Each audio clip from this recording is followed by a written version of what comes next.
And we're recording. Hey guys, thanks for joining us again on this edition of Quarantine with Coaches. Today I got a real special guest, an offensive innovator, Brennan Marion. How you doing, Coach? Hey man, I appreciate you having me on. Tim, how you doing? I'm doing well. Brennan, of course, is the new wide receiver coach at Hawaii, and he spent some time at William & Mary Howard, Arizona State.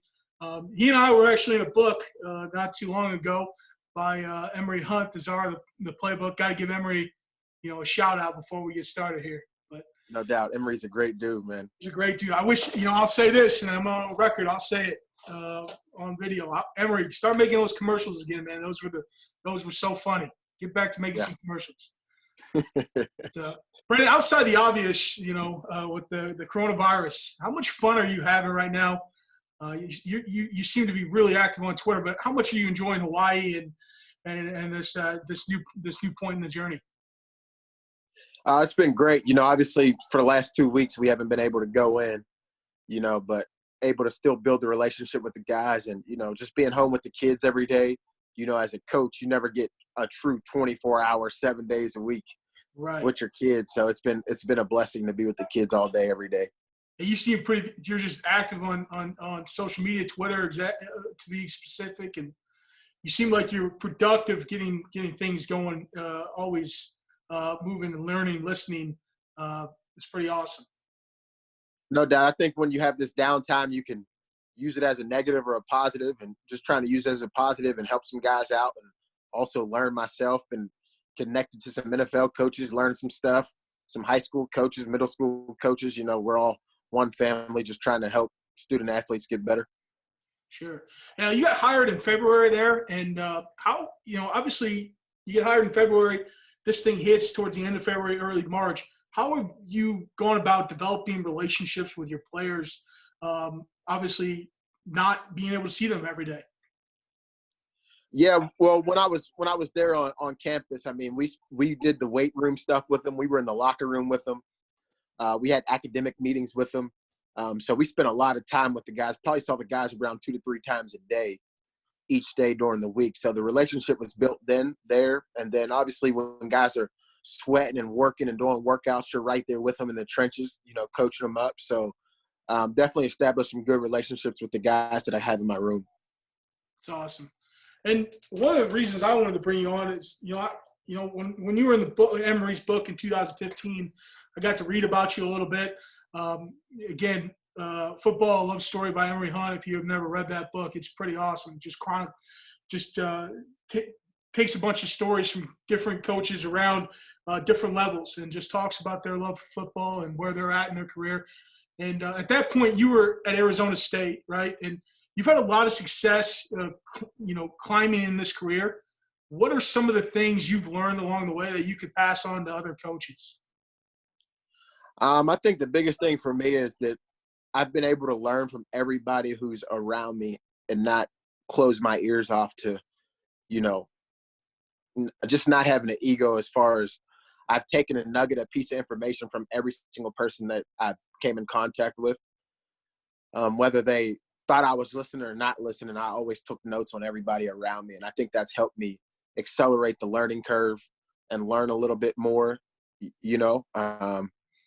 So that's probably the biggest thing that helped me, just being able to absorb information, from offensive coaches, defensive coaches, quality control, support staff, film guys, the ladies that handle recruiting, secretaries, administration, just as many people as that I could pull something from. I was able to, take that information and try to find a way to use it to grow the career.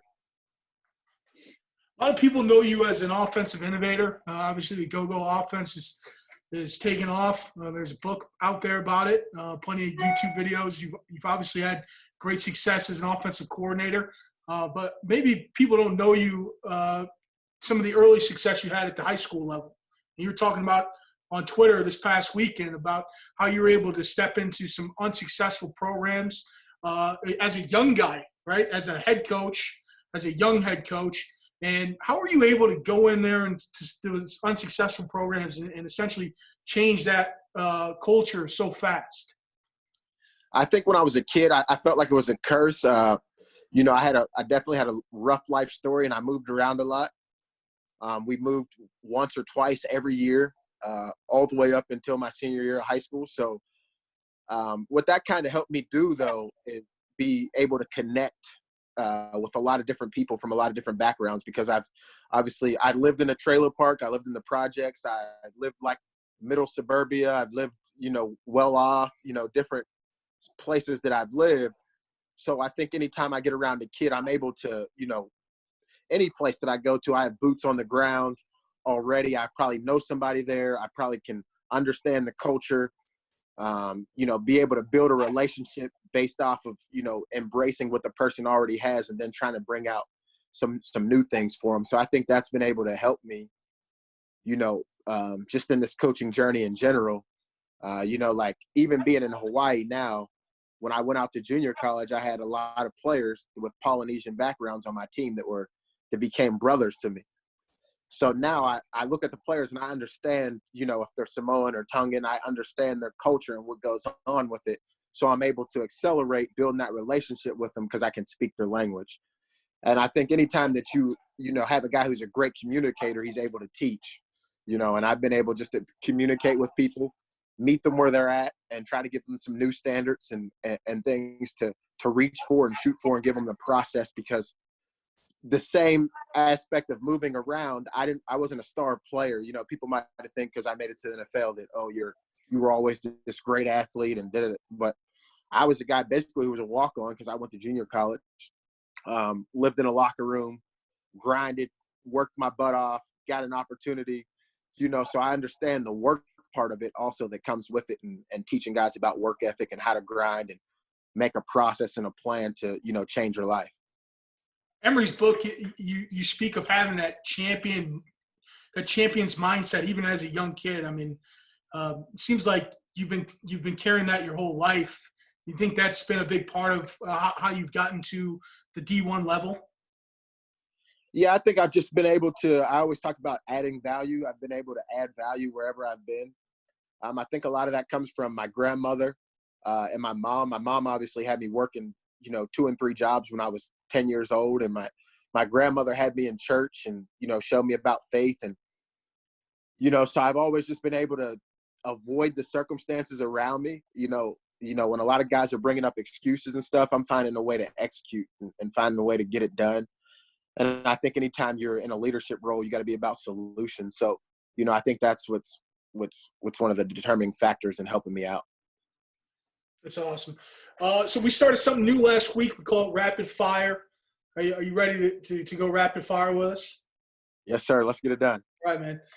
Best thing you've done in Hawaii so far? I climbed a mountain. There we go. Best piece of advice you received in the coaching industry? Coach's coach. Like it. Describe the go-go offense in one sentence. Program changer. There we go. I like it.